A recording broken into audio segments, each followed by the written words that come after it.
बड़ी बातचीत इंडस्ट्री के लोगों से, पूरी पिक्चर बची है अभी प्रोमो देख। मेरे किस्से सुनोगे तो रो दोगे, लश्करी खुशी बकचोदी दोनों से भली बात थी। हमें रोका था बहुतों ने, परिवार खुश मुझे तुम क्या ही रोकोगे। बिस्तर बना देंगे नोटों के अगर मेहनत को पैसों से तोलोगे। रुकेगी कलम नहीं जब तक जिंदा, मैं मरूंगी तब तक नहीं कला है जिंदा। मुझे लगता है जानती सब हूँ मैं, हार या जीत की होती नहीं चिंता।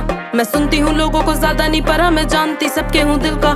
मेरे होते पड़ोसी अमीर जो पैसा या बातें बनाने से मिलता, लो आदत डाल मैं रुकू ये होगा नहीं सोचा नहीं किसी ने, करूंगी सब पैसों से लाखों का भरूंगी पेट में। मुझे नहीं कमाना भरने को घर, पहले भी बोला है मकसद नहीं है मेरा कमाना पैसा या कमाना फेम।